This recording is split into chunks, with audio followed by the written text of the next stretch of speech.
जय माँ दुर्गा।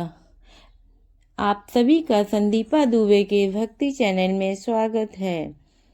नवरात्रि के 7वें दिन माँ कालरात्रि की पूजा की जाती है। माँ कालरात्रि देवी दुर्गा का अत्यंत उग्र और शक्तिशाली रूप मानी जाती हैं। उनका शरीर काला है, बाल बिखरे हुए हैं और गले में मुंडों की माला सुशोभित रहती है।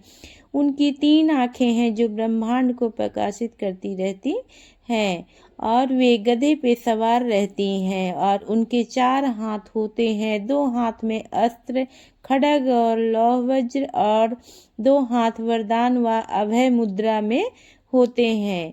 माँ कालरात्रि का यह रूप भले ही डरावना लगता है, लेकिन वे अपने भक्तों के लिए अत्यंत शुभ और कल्याणकारी मानी जाती हैं।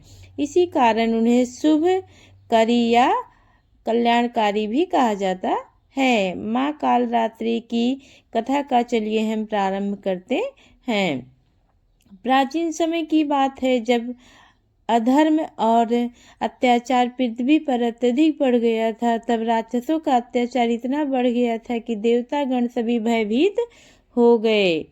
रक्त बीज की शक्ति अद्भुत थी और जब भी उसके शरीर से रक्त की एक बूंद भूमि पर गिरती तो उससे एक नया राक्षस उत्पन्न हो जाता।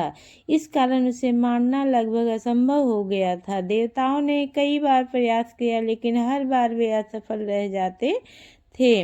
अंततः सभी देवता एकत्र होकर भगवान शिव और ब्रह्मा के पास गए। उन्होंने अपनी पीड़ा सुनाई और सहायता की प्रार्थना की। तब सभी देवताओं ने मिलकर आदि शक्ति माँ दुर्गा का आह्वान किया।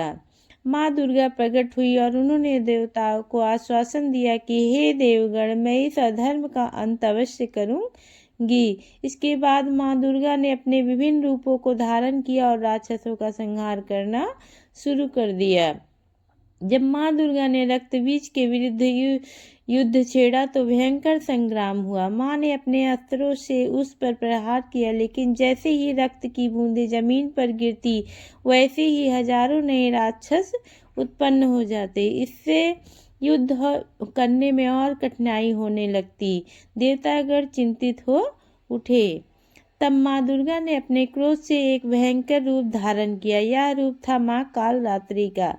उनका स्वरूप इतना उग्र था कि तीनों लोक के सभी देखकर उन्हें कांप उठते थे। आकाश में बिजली चमकने लगती, धरती हिलने लगी और चारों ओर अंधकार छा गया। माँ कालरात्रि ने गर्जना की और युद्ध भूमि में प्रवेश किया।